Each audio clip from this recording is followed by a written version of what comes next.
Hey everyone, how's it going? Pixels here. In today's video, I'm going to be telling you guys how to counter the Book phase on Survivor on Evil Dead the game. So I know Book phase, for me, is like the priority phase right now. I've been designing a lot of my builds around it because I feel like, you know, the early stages of the game and the first two objectives aren't really a threat that much at the moment.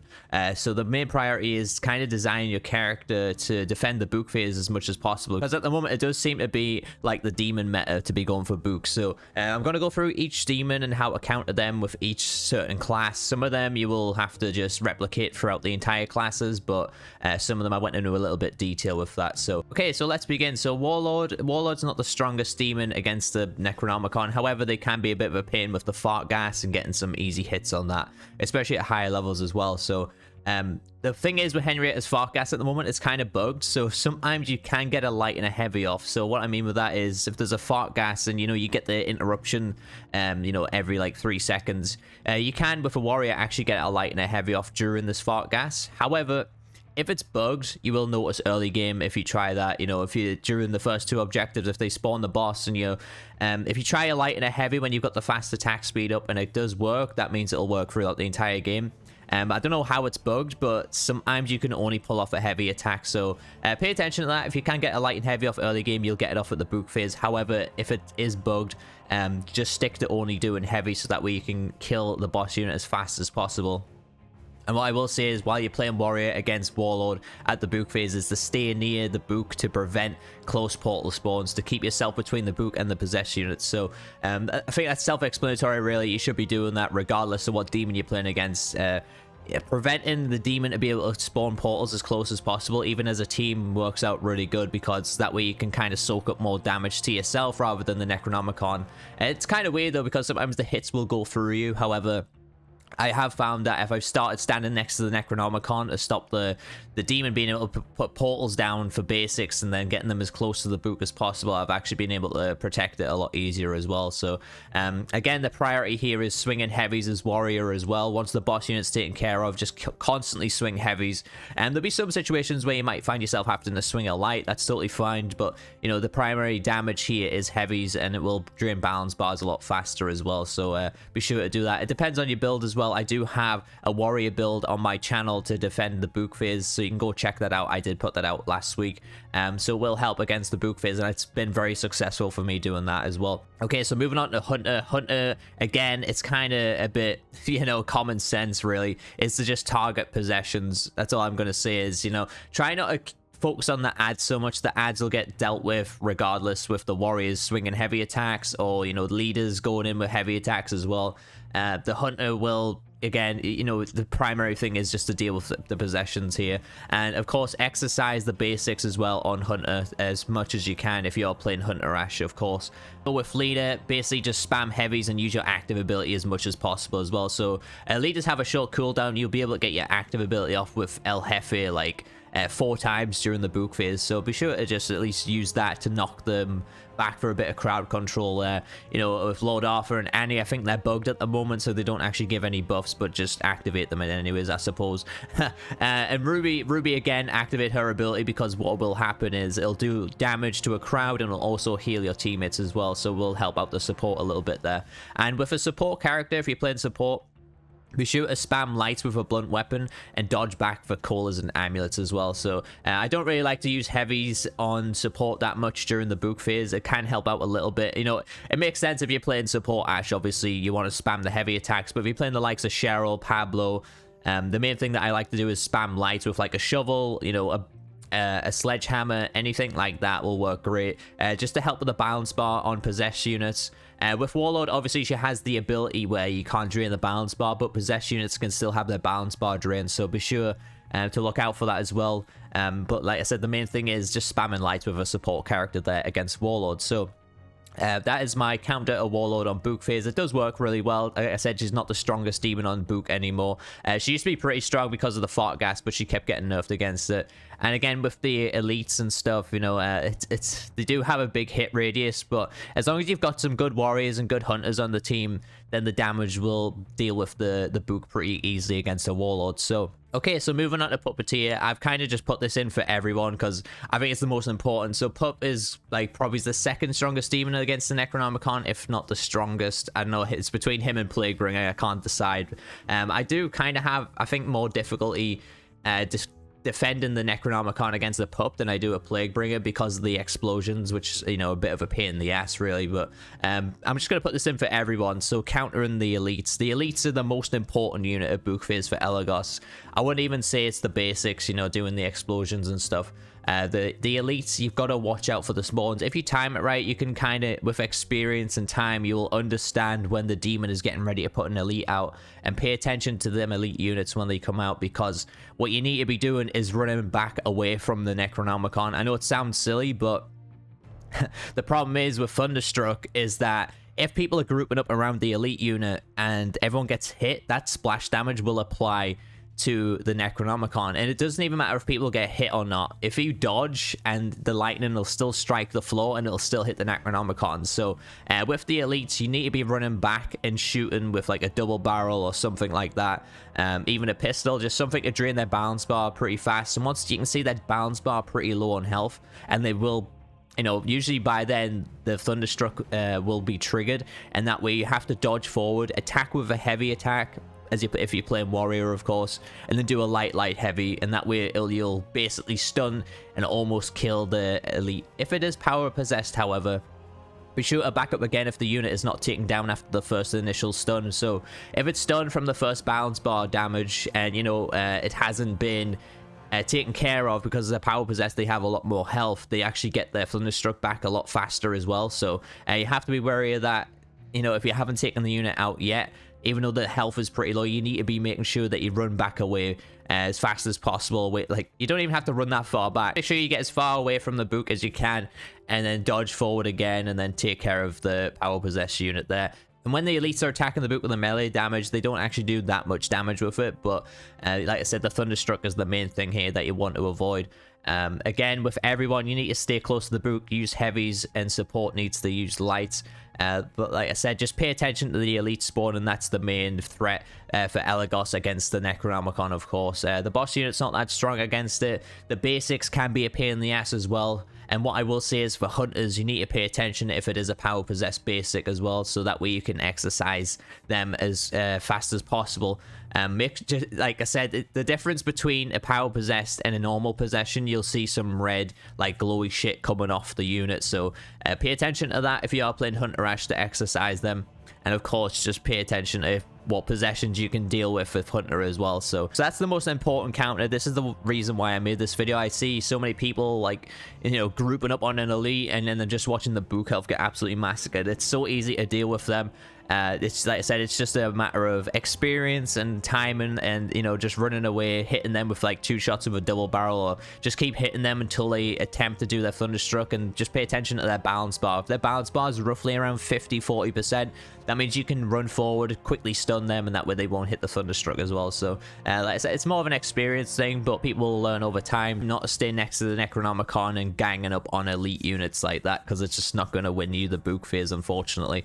There's some instances where you think, you know, if you've got some legendary axes and stuff like that, it's a very rare occurrence that happens, but you can actually take it down before it gets its first Thunderstruck off. But like I said, just make sure that you do that as fast as you can. Okay, so moving on to Necromancer. Necromancer is not the strongest demon at the book phase either. However, he can be a pain at the start of the Necronomicon, because most of them will put their floaters down as fast as possible.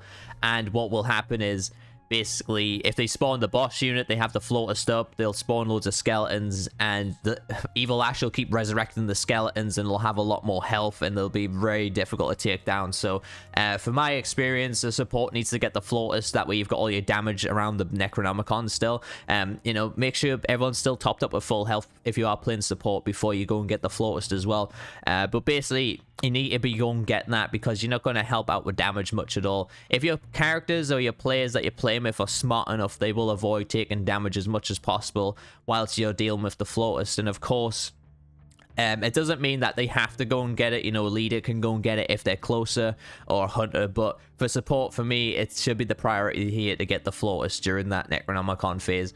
And, you know, once the first Flawless is taken care of, you know, it's relatively easy to take down most other things just by swinging heavy attacks and just doing the basic stuff at the Necronomicon phase. So like I said, it's mainly dealing with that initial phase of the first Flawless and the boss unit spawning and stuff, because Evil Ash can be the biggest threat to the Necronomicon as well as his elite units.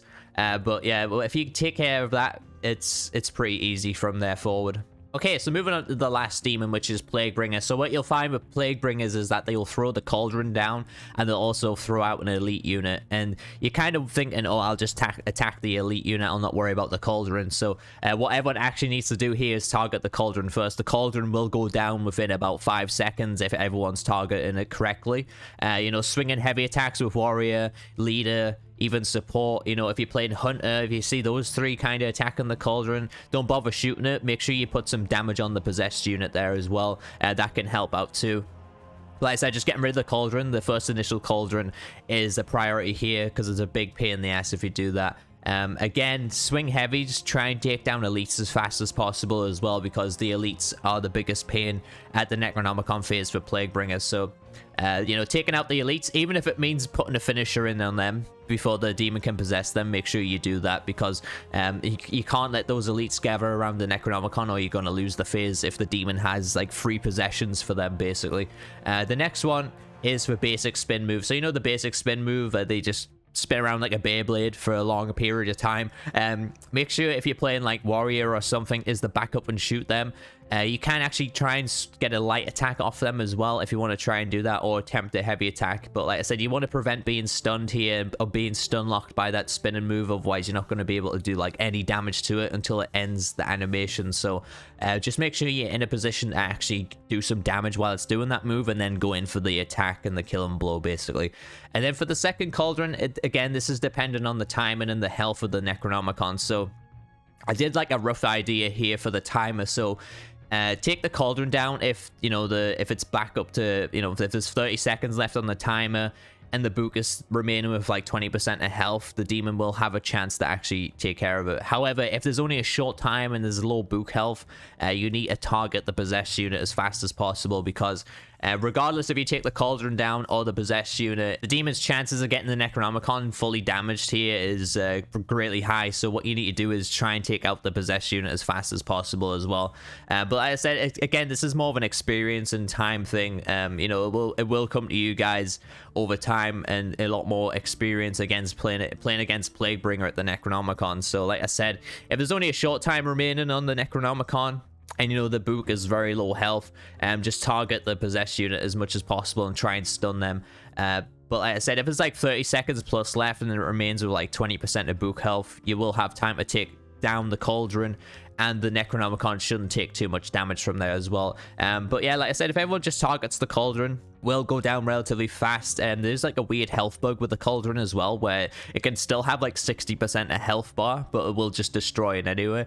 So like I said, just taking that out as fast as possible definitely helps out there. So I'm going to give everyone a tip who plays Warrior for playing against you know, demons at Book phase. And you know, it's a little bit of an exploit. I wouldn't say it's like anything game breaking or anything, but it just gives yourself a little advantage here, is to literally do a very fast aim with a ranged weapon after your combos. So that way you can animation cancel out of your combo, and then you can start your next combo even faster. I have been doing it a lot on my stream, and you know, you kind of have to do it, unfortunately, because of the way this terrible phase is designed. You know, I don't want to be deemed like an exploiter or something, but I've more or less just given myself a little advantage there, a little bit of a boost during my combo situations. Like I said, it's nothing game breaking at all. You know, it's not like the initial aim cancel and stuff that we used to have back in the early days of the game being out. But you can aim cancel at the end of your combo, and it will help out a lot there. You can use this on any class in the game, but primarily I like to use it on Warrior, so that way I can get my combos going a lot faster. And again, you know, it does help out a little bit with Cauldron as well. So if you're swinging the heavies at the Cauldron, and then, to be honest, what you can do is actually put 2 bullets or 2 shots from the boomstick to take out the Cauldron as well. So that way you can jump back into your combo and deal with the Cauldron relatively fast too. Okay, for the next segment of this video, I'm going to be discussing what is the best weapons to use at the Necronomicon phase. So, weapons to avoid, and I will say this for basically anyone, is just don't use a chainsaw. If you're planning on defending Necronomicon as efficiently as possible, unless it's a legendary chainsaw, don't pick it up. If you're playing El Jefe, Warrior Ash, or anyone like that, you won't be able to pull off heavy attacks. You'll be getting knocked back and interrupted so many times during combos. It's going to be a pain in the ass. Like I said, it's not a terrible thing to be spamming light attacks with an El Jefe or something with the chainsaw. However, the primary thing here at Book Phase is trying to stun possessed units as fast as possible. So the best weapons for doing this, for me, if you're playing Leader, we'll start with Leader, for example. So with Leader, the first one for me is a mace. So swinging a mace with light attacks is actually really helpful on Leader. You know, using a sledgehammer is not bad either. And also, you can actually swing heavies with the mace as well as Leader, because the mace does have a little bit of hyper armor there too, and it does have quite a big attack range, or attack radius, sorry. So it will target some different units around the Necronomicon as well. But like I said, you know, sword lights are really good. Sword heavies aren't great because you will get interrupted during sword heavies, and the second sword heavy actually doesn't usually hit the target at all. It has a really bad hit detection. You know, it's pretty weird how a lot of these weapons just kind of suck, apart from like the lumberjack axe, for example. So if you use the lumberjack axe, you can swing heavies without the fear of actually being interrupted during the animation process of swinging the heavy attacks. So like I said, you know, playing Leader, you know, mace, lumberjack axe, swords, sledgehammers, shovels. You know, the thing is with the lumberjack axe and the mace, they give you the advantage of using heavy attacks, whereas the rest of them, they're primarily focusing using light attacks, and they're not great for doing that. You know, the same goes for Warrior, I suppose. Again, mace, lumberjack axe, sword, etc. You really want to try and get a lumberjack axe though. That's the priority there. For support characters, what I like to stick around with support characters, unless it's Evil Dead 1 Ash. Evil Dead 1 Ash, again, I'd use them same weapons. However, what I'll swap up with him is the lumberjack axe. But with the rest of the supports should only be using balance bar weapons like a shovel. Again, you know, even 3-speed weapons that can break balance bars relatively fast. Again, supports won't do a lot of damage. However, they'll have the ability to at least do some balance bar damage to help out the team to stun the units. And Hunter, again, Hunter, you don't really want to stick too much to doing melee attacks, because Hunter's melee attacks are really shit. However, if you stick to like a 3-speed weapon, like a hand axe, it does work really well. But I still like to use like blunt weapons on a Hunter, because being able to spam those iframes early game as well, like the special moves and the finishes, using like a sledgehammer or something can work really well. You know, for ranged weapons for the Hunter, I suppose it's unique to the situation and who you're playing against. So with Plaguebringer, I won't really want to stick to using like a blunderbuss or something, because I know that's not going to work that well against the Cauldron. So surprisingly, the nail gun works really well against the Cauldron because it has very fast DPS, but that won't work well against the possessed unit. So I think primarily the OG shotgun that has like 5 pellets, it has 5 shots, sorry. Using that as Hunter actually works really well against the Plaguebringer. Again, with boomsticks, double barrels, they work really well too. Hunting rifles, not great at all against the Cauldron either. But like I said, it all depends on what demon you're playing against and what the situation is in terms of your loot gathering. But try and look out for shotguns primarily against Plaguebringer. For me, they work the best. You know, for Necromancer, that could be a hunting rifle to try and help help with the float a lot easier, you know, that type of thing. But again, this is all just experience. I can just give you guys tips and, you know, from my experience, what I like to look out for. You know, when I'm playing through the game, the most, like, the biggest thing on my mind all the time is, you know, how am I going to cope with Book Phase with a certain weapon? You know, if I'm picking up a machete on Warrior Ash or something, I know fine well I need to find a better weapon out there, like a sword or a lumberjack axe. Okay, so I have one more tip, and this is a very, very, very good tip for you guys, and a lot of people don't do it. But before the Dark Ones are banished, okay, you need to be running around the Dark Ones in a circle whilst you're banishing them. The demon can put down proximity portals, which they'll use during the Necronomicon phase, and, you know, that will spawn a lot of evil units for you to deal with. Even, you know, it'll give you even more of a headache to deal with once the Necronomicon is there to be defended. So what you need to do is make sure you stay next to the Dark Ones. And if you watch me stream, you'll wonder why I'm like, you know, I've had some people ask me, why do you stay so close to the Dark Ones where you're banishing them? It's like, yeah, they're harder to dodge when they're throwing fireballs at you. But, you know, the reason I do that is to prevent the demon putting down proximity portals, which is going to be difficult for us to deal with later game. Anyways, I'm going to round it off there, guys. Hopefully you enjoyed this video. Hopefully you found it very informative. Like I said, I want people to start performing a little bit better at the Necronomicon phase. So I'm kind of just giving everyone my experience there to deal with that. The first two objectives should not be a problem for most people on this game if you're a good survivor. Because, you know, if you're a good survivor, you can learn to dodge and avoid damage very well.